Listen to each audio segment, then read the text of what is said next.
रेतसिति मावोचता जीवतस्तत् प्रजायते धानारोहयो वै वृक्ष अंजसा प्रेत्य संभव। प्रश्न डाला था किस मूल से वापस लौटता है बताओ। यदि ब्राह्मण लोग कहें नहीं वो लोग, याज्ञवल्क्य के अपने तरफ से कह रहे वो मनि युष्माकम, यदि वो उच्चता, यदि आप लोग ये कहते हो क्या वीर से होता है, ठीक नहीं। जिंदा व्यक्ति का वीर से ही होता है ना, वो मरा व्यक्ति का वीर से तो नहीं होता। और हमने पूछा मरने के बाद की, मर्त्यस्मिन् मृत्युना वृक्णः कस्मात् मूलात् प्ररोहति, ये मेरा प्रश्न है।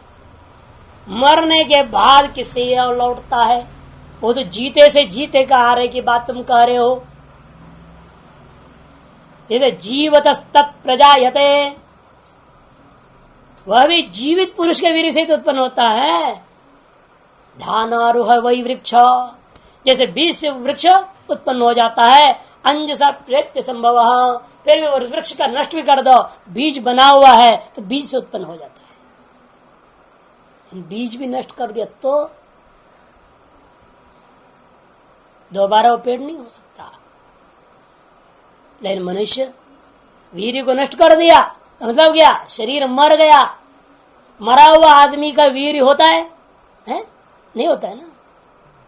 मरा हुआ आदमी का शरीर में वीर्य होता है कि नहीं होता है? होता है। एक कार्य होता है कि औरों को बोलने की हिम्मत भी नहीं हो रही है। होता है कि नहीं होता है? हैं? नहीं होता है, नहीं होता है। अभी आपने पढ़ा है, हृदय से ही रेत का श्रवण होता है। खून खून में व्याप्त वह विलक्षण तेजस दिव्य पदार्थ है। वह एक भौतिक साधारण पदार्थ मत समझिएगा। वह हृदय के जब भावना करोगे तभी वो निकलता है। और भावना करने वाला नहीं रह गया इस हृदय में तो कैसे निकलेगा? आते हुए शरीर में नहीं।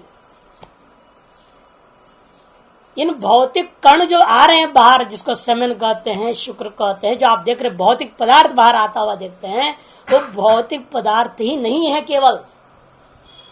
यदि केवल भौतिक पदार्थ होते तो मुर्दे में भी होता है तो डॉक्टरों को बोल तुम खून से इसमें निकालो।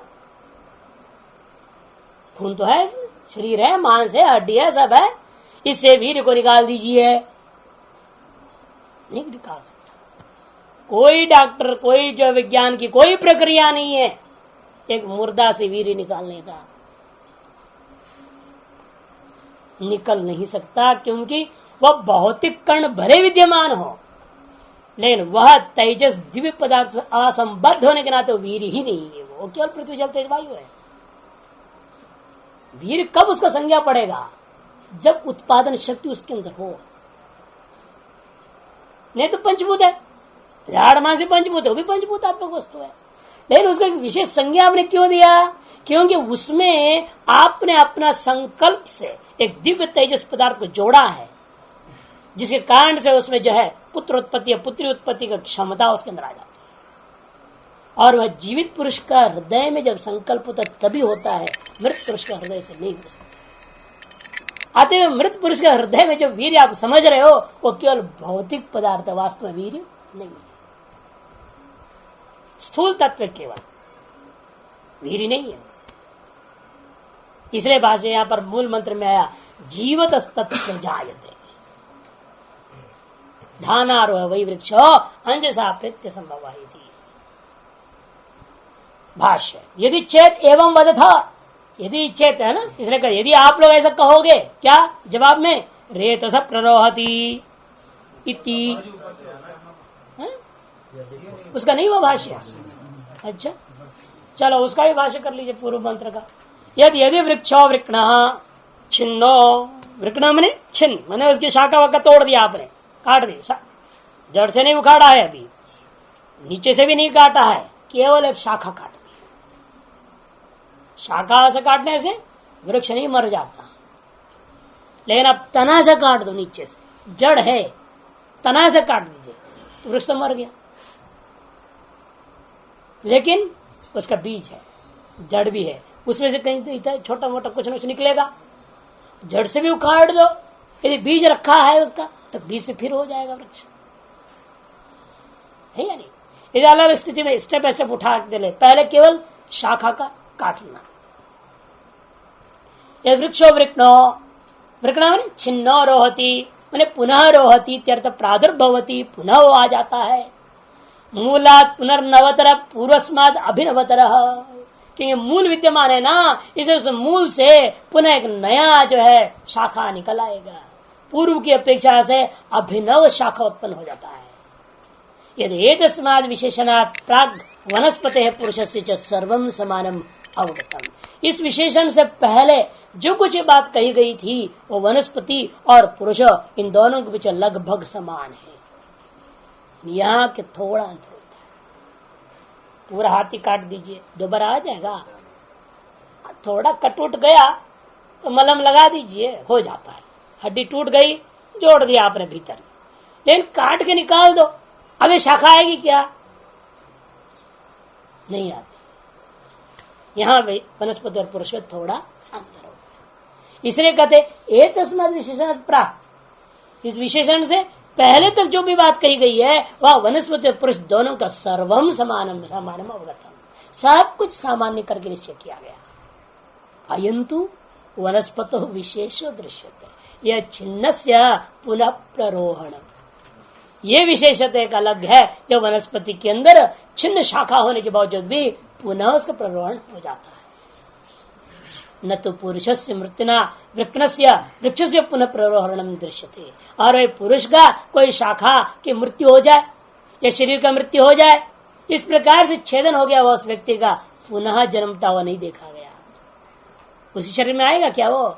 उसका पुनर्जन्म होता किसी और शरीर, पता नहीं कहाँ होते भी पता नहीं चलता, हुआ कि नहीं हुआ भी मालूम नहीं। लेकिन आप उसी पेड़ में उसी जगह पर शाखा आता हुआ देखते हैं दोबारा, थोड़ा आगे पीछे ऊपर नीचे वहीं से उसी पेड़ में हो रहा है, लेकिन हाथ में यहां से काट दी, इधर से निकल जाए हाथ नहीं बगल से, ऐसा तो कहीं नहीं देखने को मिला। और मरी गया फिर तो इस शरीर में दोबारा आता हुआ ही नहीं देखा कभी। उसको ले जाए लोग तुरंत कदर बेकार हो गया, तुरंत उतार दो, कपड़ा भी उतार, सब उतार दो, नक वक सब चांदी फांदी से जो सोना सब निकाल देते फटाफट बाहर। आज तक जो प्रिय था, पूज्य था, सब था, और क्षण भर के बाद सब पलट गया मामला, अत्यंत अस्पृश्य हो जाता है। पुनः क्यों? क्योंकि पुनः प्ररोहण नहीं होता। वृक्ष तो पुनः प्ररोह है, लेकिन यहां ऐसा नहीं। ये कह रहा है न तो पुरुष से मृत्यु न वृक्ण से, किससे? मृत्यु से ही वृक्ण हो जाए तो वृक्ष से पुनः प्ररोहणम न दृश्यते, वृक्ष के समय पुनः प्ररोहण उसी वृक्ष में जैसा हो जाता है वैसे यहां नहीं देखने को मिलता। भवितव्यंच कुतश्चित प्ररोहण, लेकिन होना तो चाहिए, नहीं तो कृतव्य प्रणाश अकृतव्यागम दोष हो जाएगा। लेकिन किसी न किसी मूल है जिसमें चला जाता है, फिर वहां से दोबारा दूसरे किसी शरीर में आ जाता है, पुनर्जन्म हो जाता है। वह पुनः प्ररोहण का पीछे कोई न कोई मूल कारण होगा जो कि इस शरीर से भिन्न। वह कौन सा है? तस्माद वह पृच्छामि मर्त्यो मनुष्य स्वित मृत्युना विघ्न कस्मात् मूलात् प्ररोहति, इसलिए मैं आप सभी से पूछता हूँ। याज्ञवल्क्य कहते हैं वह मनुष्यमाकं प्रति अहम पृच्छामि मर्त्यो मनुष्य, यह जो मनुष्य है स्विन्मृत्युना मरने के पश्चात, स्वित माने पुनः, मृत्युना माने यम के द्वारा ले जाए जाने बाद, विकृण माने विनाशित सन, कस्मात् मूलात् कौन सी कारण से वापस जन्म लेता है। मृतस्य पुरुषस्य कुतः प्ररोहणम इत्यर्थः। यदि चेद एवं वदता, और यदि इसके प्रश्न के जवाब में आप लोग ऐसा कहते कब मौन थे तो अपने तरफ से बोल दिया, क्या संभावना हो सकता है? जैसे आप लोगों के दिमाग में क्या संभावना थी? कुछ लोगों के दिमाग में यही था वीर होता है, कुछ लोगों के दिमाग में नहीं होता है। लेकिन कोई नहीं समझ रहा तो क्यों नहीं होता है पूछता तो जवाब नहीं, क्यों होता है तो पूछते तो जवाब नहीं मिलेगा, है कि नहीं? क्योंकि जो होता है बोल रहा है वही दृष्टि से कह रहा है कि एक भौतिक तत्व मान रहा है वीर्य को, इसलिए समझ रहा है शरीर है, भौतिक तत्व है, तो जरूर इसमें वीर्य होगा, खून में होगा। तो वीर्य को भौतिक मान करके वो कह रहा है। और जो वीर्य को एक आध्यात्मिक तत्व मान रहा है वो भी पूर्णतः सही नहीं, वो भी गलत है, इसलिए नहीं है बोल देता है, क्योंकि उसको आत्मा से सीधा संबंध करना चाह रहा है। आत्मा चला गया इसलिए वीर्य भी चला गया, वो भी गलत है, क्योंकि इसका आत्मा से भी संबंध नहीं है, न केवल भौतिक तत्व से संबंध भी नहीं है, इसका साक्षात संबंध हृदय से है, वासना में हृदय से, भावना विशिष्ट हृदय से। इसे न हृदय से ही वीर्य आते हैं। अभी आपने अष्ट विकल्प में आपने पढ़ा है, रेत का विकल्प में। तो वो जो है सूक्ष्म शरीर का खेल है, सूक्ष्म शरीर के जो है विलक्षण सामर्थ्य है जो इस भौतिक तत्व में उस विशिष्ट तेज को जोड़ता है। और वह सूक्ष्म शरीर के चला जाने से हृदय में उस तरह की वासना और भावना न होने के कारण से भौतिक तत्व का रहने पर भी वो पुनर्जन्म के योग्य नहीं रह जाता है। मुख्य आधार वो है जिस कारण से आप कहना चाहिए नहीं है, कि वो ना होने से नहीं, कि वही मुख्य चीज है। वीर्य में उत्पादन का कारणभूत वीर्य जो मान रहे हैं उसका कारण कौन है? मुख्य कारण हृदय है, न यह शरीर है न आत्मा है। इसलिए कहते हैं कि भाई यदि चेद एवं वदथा रेत प्रवृत्ति मां वोचत, ऐसा मत बोलो, मैवं वक्तुम रहता, ऐसा जवाब देना उचित नहीं है। अकस्मात क्यों? यस्मा जीवत पुरुषा तद्रेत प्रजायते न मृतात्, आ गया ना, क्योंकि जीवित पुरुष से ही वह रेत में सामर्थ्य जन्म को देने का, मृत पुरुष से नहीं। न मृतात् जीवस्य कोपि नास्ति मृत शब्देन प्रणत सर्व शरीरादि जगत जातस्यैव उच्यमानत्वात् तस्मात् रेतो अभावात् न कारणम् इति भावः।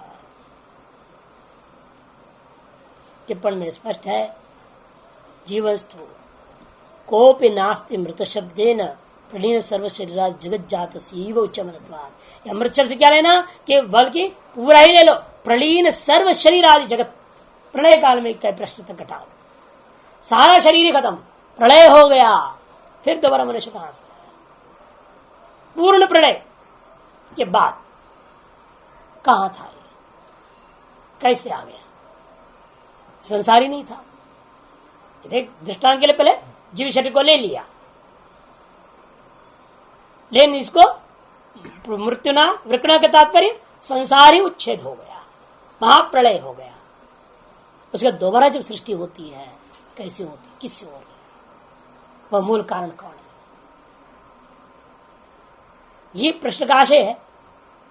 इसलिए कहा जा रहा है यहां न मृतात् अपिच धानारोह, धाना बीजम, न मृतात् इसलिए और तात्पर्य से अभाव से नहीं हो सकता। प्रलय काल में क्या हो गया?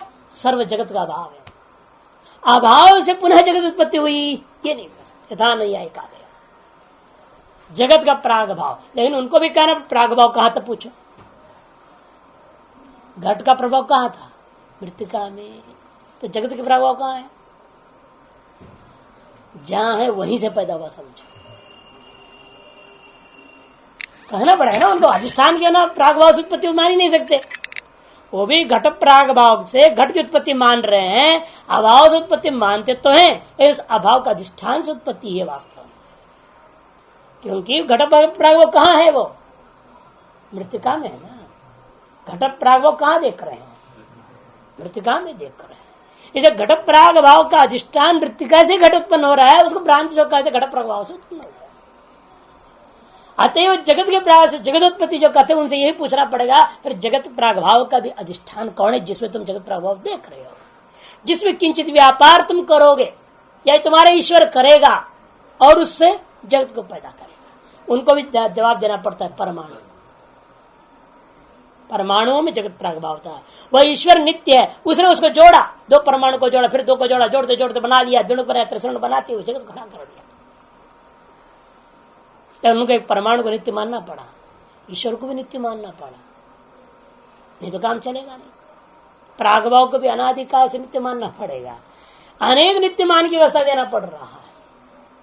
उसकी अपेक्षा से मिश्र पूछता वो एक मूल है होगा, जब निमित्त उपादान कारण वही लाघव है अनेक नित्य की अपेक्षा से। इसे यत बोला इत्यादि। अभी च धानारोह, धाना माने बीजम, बीजरूहोपि वृक्ष भवति न केवलम कांडरूह एव। क्योंकि बहुत सारे वृक्ष ऐसे भी होता है जड़ से उखाड़ दो तो ये बीज रूह भी होता है। कुछ ऐसे वृक्ष है उसके बीज होते नहीं और डाली डालना पड़ेगा, डाली लाओ और डालो। जैसे गुलाब वगैरह क्या है उसके बीज तो होते नहीं।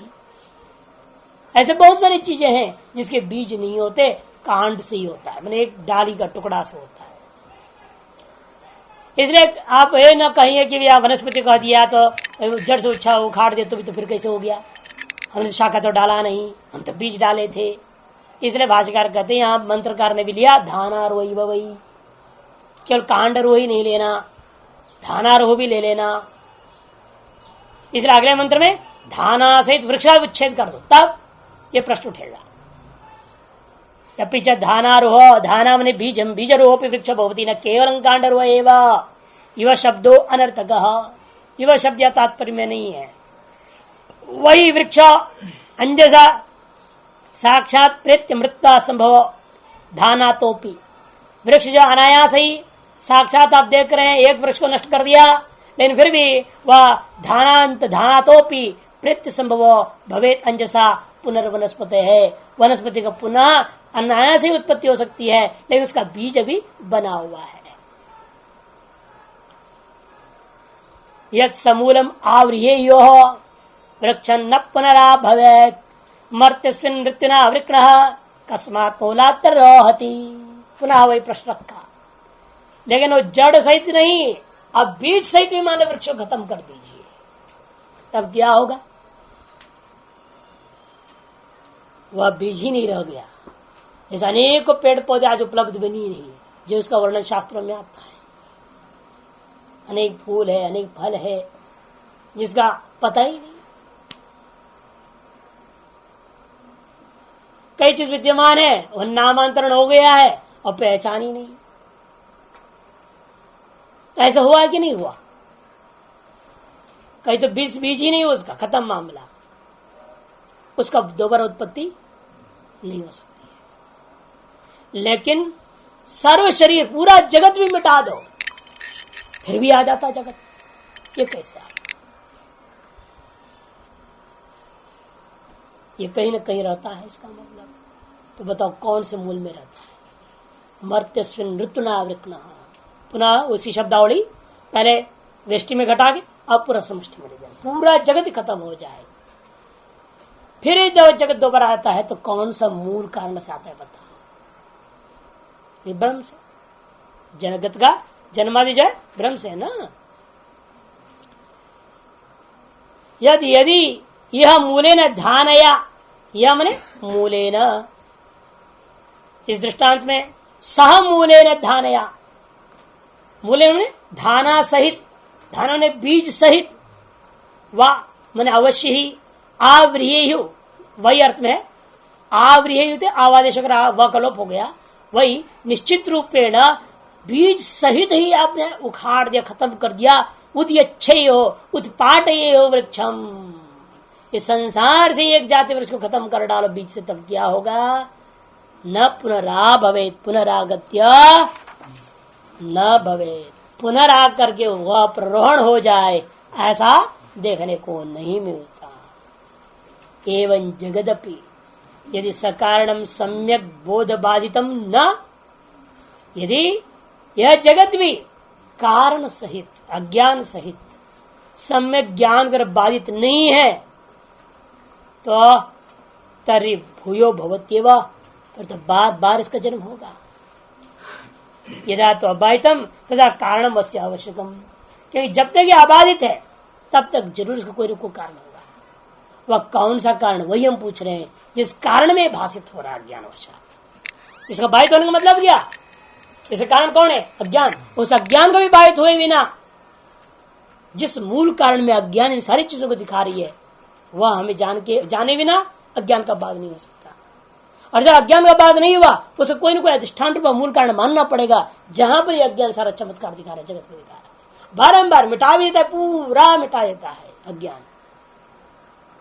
जैसे आपका नित्य सुषुप्ति में देख लीजिए, अज्ञान ने क्या किया? सारा संसार आपका मिटा दिया। आपके लिए संसार नाम की चीज ही नहीं। बोले आपके लिए आप ही नहीं है क्या? मैं देवदत्त हूं, कहां रहता है? जब सोते हो आपके लिए जो देवदत्ता विशिष्ट रूप है कोई स्वरूप नहीं रहता। क्या है? केवल अज्ञान। और वो कहां है? लेकिन कहीं न कहीं वो है, तभी वो अज्ञान उसी अधिष्ठान के आधार पर सारा काम करता है। जैसे प्राग अभाव कोई न कोई अधिष्ठान में है, तभी जाकर उस अधिष्ठान से बाद दोबारा उत्पन्न होता है। दूसरे यहां पर भी वह अज्ञान कहीं न कहीं मूल कारण में है, जिसमें के कारण से अज्ञान वापस सारा जगत उत्पन्न कर लेता है। इसलिए पूछ रहे हैं कि भाई बताओ कौन है वो? तस्माद वह पृच्छामि, इसलिए मैं आप लोगों से पूछना चाहूंगा। सर्वस्यैव जगतो मूलम, आगे ना, सर्वस्यैव जगतो मूलम मर्त्य स्विनृत्युना वृक्न। संपूर्ण जगत क्या है? मर्त्य है, उसका मूल ही स्विनृत्युना वृक्न। मृत्यु से वह पूर्णतया नष्ट हो जाए, फिर पुनः अकस्मात मूला प्रवृत्ति, वह किस मूल से दोबारा उत्पन्न हो रहा है बताओ? क्योंकि जगत अभी बाधित नहीं है। प्रश्न इसलिए तस्मात् बने, जगत तो अबाधितत्वादेव, जगत अबाधित होने के कारण से प्रश्न डालना पड़ रहा है। प्रलय के अनंतर दोबारा कहां से आएगा? अरे क्या हो तो स्वभाव है, वो ऐसे हो जाता है, जगत ऐसे ही हो जाता है। जैसे आपके स्वप्न में ऐसे ही हो जाता है चीजें। क्या बनाते हैं? कोई आंखें बना के देता है क्या? ईश्वर आपको बना के देता है स्वप्न में, हो जाता है। वैसे ही स्वभाव से हो जाएगा जगत। जात एव न जायते कौन वेरम जनयेत् पुनः विज्ञानम आनंदम ब्रह्म रातिर्दातु परायणम तिष्ठमानस्य तद्विदयति। स्वभाववादी खड़ा हो गया, जवाब देने लगा जात एव। अरे स्वभाव से सब है, पहले से उत्पन्न क्या होना है? अरे पहले जगत नित्य विद्यमान है, स्वभाव से जगत नित्य है, इसका तो प्रलय हो ही नहीं सकता। स्वभाव से अनादिकाल से जगत विद्यमान है, अनंत काल तक जगत रहेगा, इसका कोई नाश होता ही नहीं। जो नित्य विद्यमान है उसका पुनर्जन्म की कहां प्रश्न डाल दो? कस्मात पुनर्प्ररोहित, कहां से प्रश्न उठा? अरे कोई विनाशी तत्व हो और उसका पुनर्जन्म होता हो तो प्रश्न पूछा जाए कि कहां से आया। और जो कभी नष्ट ही नहीं हुआ, स्वभाव से सदा रहने वाला वस्तु है, उसके बारे में प्रश्न कैसे उठ सकता है? कस्मात प्ररोहित थी जाते इदम सर्वम जगत अतिव न जायते पुनः कौन एनम जनेत पुनः। ऐसे तत्वों को जो सतत सिद्ध वस्तु है उसे कौन पुनः पैदा कर सकता है? कोई नहीं कर सकता। तब श्रुति का अपने से जवाब है, नहीं ऐसा मत कहो। याज्ञवल्क्य की जो है चुप हो गए हैं, अब श्रुति बोलने लगी विज्ञानम आनंदम ब्रह्म इति। विज्ञानम आनंदम ब्रह्म, वही राति है, वही धातु है, रातिर धातु परायण तिष्ठमानस्य से तद्विदयति।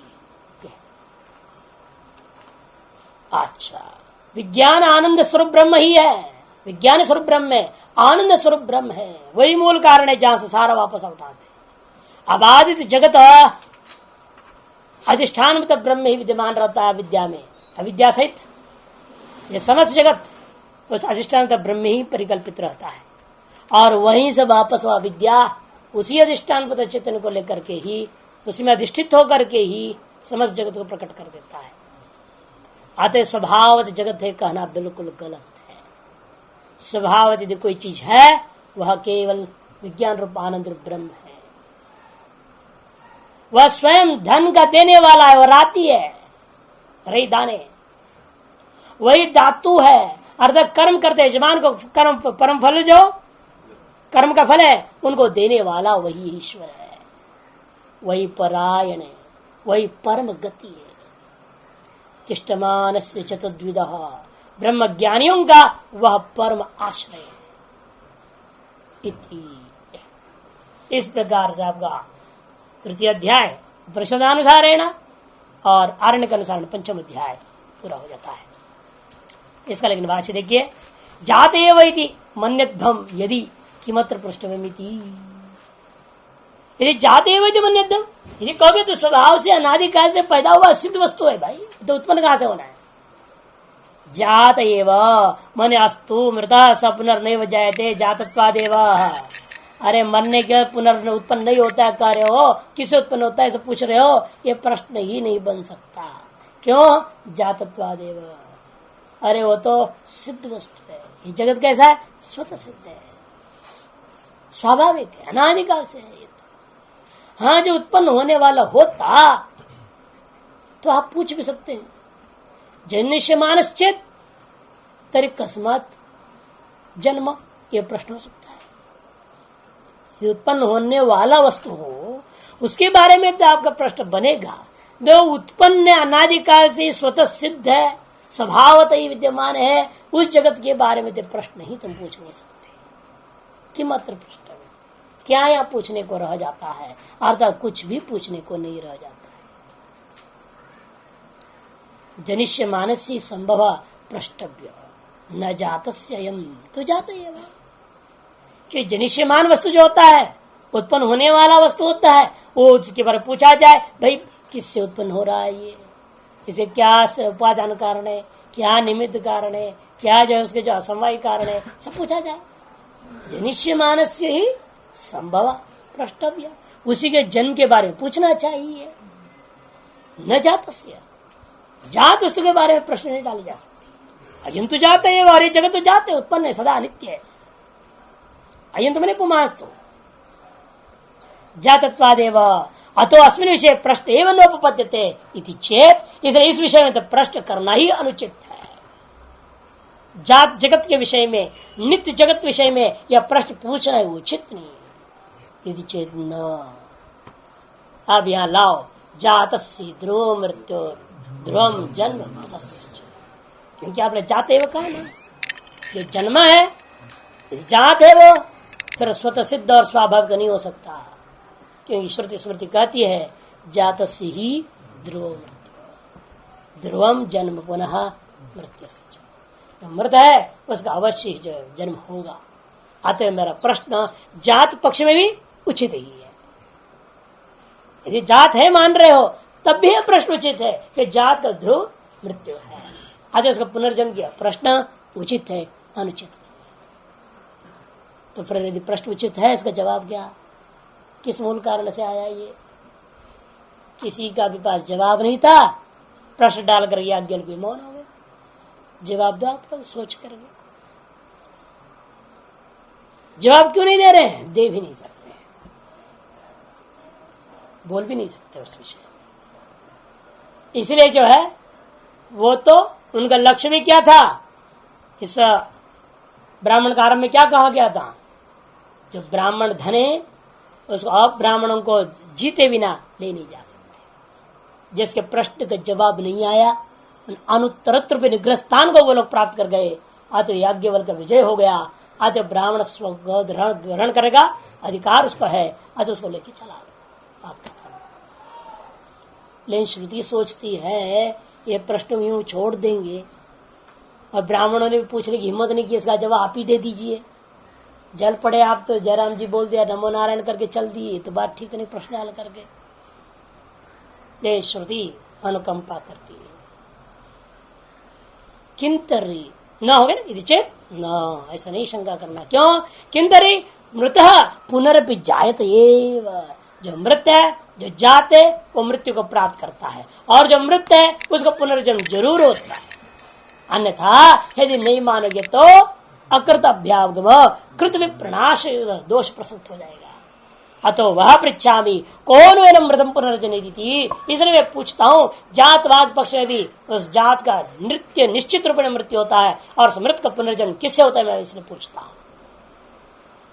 न विजज्ञो ब्राह्मणा, लेकिन ब्राह्मण लोग उसको नहीं जानते। ये तो मृत पुनः प्ररोहोति जगतो मूलम न विज्ञातम ब्राह्मण, जिससे मरने का पुनर्प्ररोहण होता है, ऐसे जगत का मूल कारण को उन ब्राह्मण लोग नहीं जानते। अतो ब्रह्मिष्ठत्वात् धृता गाव याज्ञवल्क्येन जिता ब्राह्मणा, इसलिए इससे साबित हो गया कि वह याज्ञवल्क्य ब्रह्मिष्ठ है। और धृता गावो याज्ञवल्क्येन जिता ब्राह्मण, और याज्ञवल्क्य के द्वारा वह गौओं को धारण कर लिया गया है और ब्राह्मणों को जीत लिया है। समाप्ता आख्यायिका, इसलिए आख्यायिका समाप्त हो गई। यही एक जगह शब्द है जहां पर लोग पकड़ लेते हैं। याज्ञवल्क्य जो है श्रोत्रिय ब्रह्मनिष्ठ था, उसका प्रोक्षानुभूति हुई थी, ऐसे लोग यहां पकड़ लेते हैं। ब्रह्मिष्ठत्वात्, भाष्य करने का ब्रह्मिष्ठत्वात्, लेकिन आगे नहीं देख रहे हैं। गावो धृता याज्ञवल्क्येन जिता ब्राह्मण, श्रोत्रिय ब्रह्मनिष्ठ का जय और पराजय कहां है? क्यों वो गौं को धारण करेगा? क्या तात्पर्य क्या है? इसलिए ब्रह्मिष्ठत्व मैंने परोक्ष ब्रह्म ज्ञान में पूर्ण निष्ठा है। श्रुति के अंदर जानता है कि इस जगत का मूल कारण क्या है, लेकिन इन शब्दों से यह सिद्ध नहीं होता उसने अनुभूति किया हुआ है। अप्रोक्षानुभूति संपन्न श्रोत्रिय ब्रह्मनिष्ठ है, ये बात नहीं, क्योंकि उत्तर उसी वाक्य का, वाक्य शेष इस बात को बात देता है कि भाई धृता गावो याज्ञवल्क्येन जिता ब्राह्मण, ये शब्द प्रयोग नहीं हो सकता यदि यहाँ पर इतना ही कहना इष्ट होता कि याज्ञवल्क्य परोक्षानुभूति की हो। यदि तो कहते अतो सिद्धा याज्ञवल्क्य श्रोत्र ब्रह्मनिष्ठा, बस खत्म। लेकिन ऐसा नहीं कर, इसका मतलब वह जगत के कारण को, ब्रह्म के बारे में सब कुछ जानता था, इसलिए उसे कोई परास्त नहीं कर सकता। ये परोक्ष ब्रह्म ज्ञान की आपके पास सही हो, आपको कोई परास्त नहीं कर सकता। और अप्रोक्ष अनुभूति के बाद न जीतना है, न हारना है, न गौओं को धारण करना है, वो कुछ है ही नहीं, मामला समाप्त हो जाता। और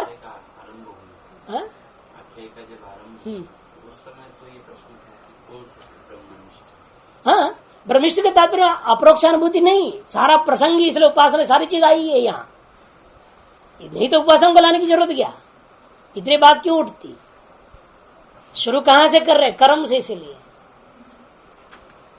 कि श्रोत्र ब्रह्मिष्ठ की चर्चा अप्रोक्षानुभूति है तो सीधा वही प्रश्न उठनी चाहिए, वही जवाब होकर खत्म होना चाहिए। लेकिन यहां पर भी इसलिए वह साक्षात अपना स्वरूप कथन नहीं कर रहा है। याज्ञवल्क्य तो मानो आख्या का खत्म हो गई, जवाब कहां दिया? जवाब नहीं दे रहा याज्ञवल्क्य। आगे क्या करे? यह जगत मूलम ये शब्द ने साक्षात उपदिशते ब्रह्म याज्ञवल्क्यो ब्राह्मणान पृष्ठवान तत्स्वेन रूपेण श्रुति अस्मभ्यम प्रत्याह। क्यों पूछा, जवाब नहीं दिया, चल दिया। कारण क्या? क्योंकि अनुभूति के बिना उस पर दावा नहीं कर सकता है? पूछने की क्या जरूरत है भाई? आप अभी तक भी, पहले भी प्रश्न पूछा आपने, जवाब आप नहीं दिया। यदि रेत कहोगे तो ये क्यों बोल रहे हो? फिर वही मौन हो जाते। वो पूर्व पक्षी उठाया, यहां पर भी जाते है वह न जायते अजय कौन एनम जनयत पुनः, ये भी क्यों उठाया? फिर इतना बोल के क्यों मौन हो रहा है? दे सकता है, लेकिन वो सोच रहा है केवल यहां पर भी शब्द के लेकर के, शास्त्रार्थ को लेकर के कि जनक ने रखा है। पूरा प्रसंग को देखो, न जनक श्रोत्र ब्रह्मनिष्ठ है, उसके अंदर एक जिज्ञासा है, एक उत्कृष्ट अधिकारी को दान दक्षिणा देना चाहता है और इस बहाने वो शास्त्र का बारे में सुनना चाहता है। वह एक श्रोता बन के खड़ा है। पूरा प्रकरण ही भेदनिष्ठ प्रकरण है और कहीं भी यहां कोई भी वक्ता या श्रोता में मुमुक्षुता नहीं है। न वक्ता में मुमुक्षु है कोई, न श्रोता मुमुक्षु है कोई। इसलिए जब अमुमुक्षु के सामने में शुद्ध ब्रह्म का कथन नहीं कर सकते, ये कारण ये भी है। इसलिए आज्ञा जवाब नहीं दे सकता। तो ये भी है क्योंकि आगे सन्यास के बारे में आएगा, याज्ञवल्क्य का सन्यास। इसका मतलब क्या है वह श्रवण किया हुआ है, ये मनन चल रहा है याज्ञवल्क्य का, निध्यासन के लिए संन्यास ले रहा है, इसका तो वो अभी अपरोक्षानुभूति नहीं। शास्त्र संबंधी प्रश्न है, शास्त्रों की ज्ञाता के बारे में पूछा गया, वो शास्त्र के बारे में उसने बता दिया। इसे श्रुति भी अपने तरफ से जो वास्तविक कथन वो मात्र कथन करेगी। इसे कहते हैं देखो, यह जगतो मूलम, जो जगत का मूल है, और ये न जो शब्द ने साक्षात व्यपदेश, जिन शब्दों से साक्षात उस ब्रह्म का व्यपदेश करना इष्ट है, और जो याज्ञवल्क्य ने ब्राह्मणों के प्रति पूछा था, तत् स्वेन रूपेण श्रुति, वह स्वमुख से श्रुति, स्वेन रूपेण मुखेन श्रुति अस्मभ्यम प्रत्या, हम लोगों के लिए कह रही है। क्या कही है? विज्ञानम, विज्ञप्तिर विज्ञानम, विज्ञान माने विज्ञप्तिरेव विज्ञान, तच्च आनंदम, और वही आनंद, न विषय विज्ञान व दुखान विद्धम, क्योंकि विषय विज्ञान के समान दुखानुषंगीय नहीं है विज्ञान, इसलिए आनंद विशेषण दिया, विज्ञान चौ आनंदं चैति, किंतरी प्रसन्नम शिवम अतुलम अनायासम, किंतु क्या है वो प्रसन्न है, सर्वदोष विशुद्ध है, वो रहित होकर विशुद्ध है, शिवम, और कैसा है? कल्याण स्वरूप है, अतुलम, शिव शब्द कर दिया और शंकर भगवान करके नहीं, शिव से कल्याण स्वरूपम इत्यर्थ, अतुलम का दिया, जिसकी कोई तुलना नहीं, कोई उपमा नहीं, अनिरुपमम अपरिमितं च इत्यर्थ। तुलना का अर्थ होता है सादृश्य और परिमाण, न कोई परिमाण वाला है, अपरिमाण वाले अपरिच्छिन्न है, और जो है न कोई उपमा ही है इस चीज का, अनायासम कर दिया, असाधन साध्य इत्यर्थ। आयासम कौन है? जो साधन साध्य है वो आयास है, जो अनायास है अर्थ साधन साध्य जो नहीं है, अनायासम नित्य तृप्तम एक रसम इत्यर्थ। नित्य तृप्त मैंने सदैव श्वेत सुख अनपेक्ष, सदैव सुख स्वरूप ही है, इतर सुख अपेक्षा नहीं है। किम तत्, ऐसा जो विज्ञान और आनंद रूप है क्या वो? ब्रह्म, उभय विशेषणवत्, दोनों प्रकार के विशेषण वाला यह ब्रह्म समझ लेना, अर्थात दोनों प्रकार के विशेषणों से उपलक्षित है वह ब्रह्म तत्व। राति, राते है षष्ठ्यर्थे प्रथमा, षष्ठ्यर्थे रातिर धातुर कहते ना, आगे तो षष्ठी रखा, रातु धातु होनी चाहिए। राते है षष्ठ्यर्थ में प्रथा प्रयोग हुआ, धनस्य इत्यर्थ, धनस्य धातु, धन का देने वाला, धन देने वाला का मतलब क्या? कर्मकृत यजमान से फलदातु इत्यर्थ। धन क्या है? कर्म करने वाले यजमान लोग जो हैं, कर्मकांडी लोग, उपासना करने वाले लोग, भक्ति करने वाले लोग इत्यादि इत्यादि, तथा कर्मों के फल का नाम धन है। उस धन को देने वाला मैंने कर्म फल को प्रदान करने वाला। परायणम, परागति, कर्म फल से प्रदात्री, वही परागति है जो कर्म फल का प्रदाता है। किंच, इतना ही नहीं, वित्थायेशनाभ्यस तस्मिन्नेव ब्रह्मणि तिष्ठति अकर्मकृत तद ब्रह्म वेत्तीति तद विच्च, कहते हैं वित्थाय एशनाभ्य, एष्टान से ऊपर उठ करके तस्मिन्नेव ब्रह्मणि तिष्ठति, उसी ब्रह्म में वो स्थित है। अकर्मकृत, वो अकर्म करता है, तद ब्रह्म वेत्तीति तद्वित, तादृश ब्रह्म को जानने वाला होने से उसका नाम तद्वित है। तस्य तिष्ठमान से तारे स्वर में प्रतिष्ठित होता हुआ व्यक्ति को तद्विद ब्रह्मविद इत्यर्थः, वही परायणम इति। परायणम परागति परिसमाप्ति नदीनामिव समुद्रे यथा तैदं ब्रह्म कर्मिणाम भेदेन परायणम तद्विदाम तु अभेद स्पष्टम वार्तिक है। कर्मियों के लिए भेद द्वारा परायण है ब्रह्म, और अद्वैत के लिए अभेद परायण, यह फर्क समझना चाहिए। जैसे परिव्राट जो कर्म करता है तद ब्रह्म वेत्तीति तद्वित, अत्र इदं विचार्यते, इसलिए यहां पर विचार आरंभ होता है।